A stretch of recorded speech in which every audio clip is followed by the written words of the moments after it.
that the United States is not under direct threat from Iran.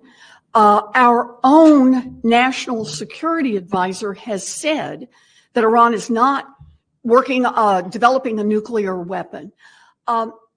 There was no reason to move forward. Our troops are not at risk. Our homeland is not at risk. The American people are not at risk. Donald Trump has taken this action as he trails along behind Benjamin Netanyahu. And let me just put this in some context here. Negotiations were moving forward, and I give credit to the Trump administration. They were helping bring the parties together, negotiating to keep Iran from developing a nuclear weapon. Benjamin Netanyahu has never wanted to rely on negotiations. He has wanted to engage in military actions. He saw his opportunity. He shoved the president aside and the president's negotiation and moved forward, and then turned around and managed to pull Donald Trump in, who in turn seems to be working hard to pull the entire United States into war in Iran. The Constitution is clear. Only Congress can declare war. We all understand there are exceptions when our troops are at risk, when our homeland is at risk, when Americans are at risk, but none of those apply in this case. What Donald Trump has done is unconstitutional, and we're going to have a vote this week in the United States Senate on the War Powers Act, and this is our opportunity. It only takes a simple majority to reel back in Donald Trump and make clear to the world that the United States is not going to war against Iran. Senator, Governor Healy was briefed by I'm sorry? Governor Healy was briefed by DHS about potential threats here in Massachusetts. What's your level of concern about retaliation from Iran showing up here in the state? Well, you're reminding us that there are real consequences to what Donald Trump has done, and those consequences are not confined to the Middle East.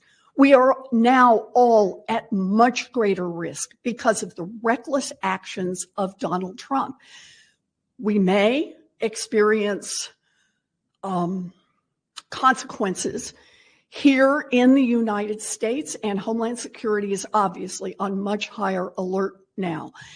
But we also may be in the first part of just a cycle of they respond, then we respond, they respond, and then we respond.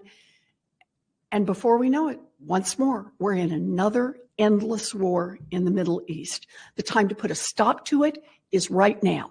And the time for the United States Senate to speak up is before Iran acts and before Donald Trump acts again. Thank you. We good? I promised. Yeah. To what extent is war powers resolution sort of closing the barn door? I mean, isn't the issue here the angle from post 9/11? Because the administration would claim probably that it actually act. If we get a majority, and we will have all of the Democrats, if we can pick up the Republicans we need to get a majority, that now makes it clear to Donald Trump that he is not permitted to do this, and that has an effect on all of the potential actions he takes in the future. You're right. None of us has a time machine. We can't go back on what he's done, but we have to respond to it, because to fail to respond is to say, in effect, that it has been ratified by Congress. Now is the time to say no to Donald Trump. The Democrats are ready to do that.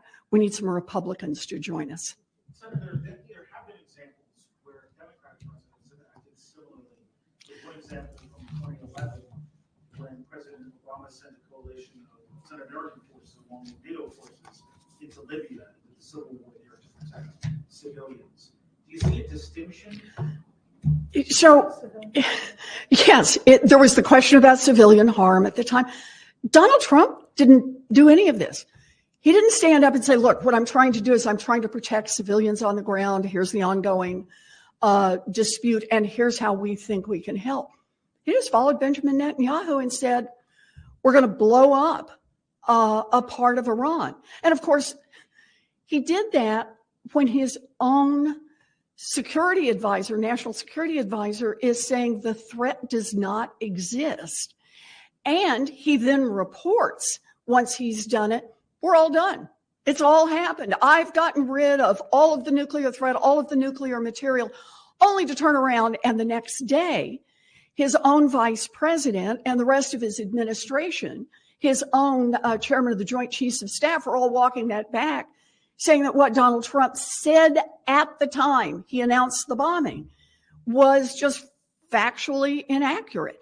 And that's the problem we've got here. So what happens next? Does Donald Trump go back to bomb again, wherever they think the nuclear materials may have been moved? Does he go back to hit a target again?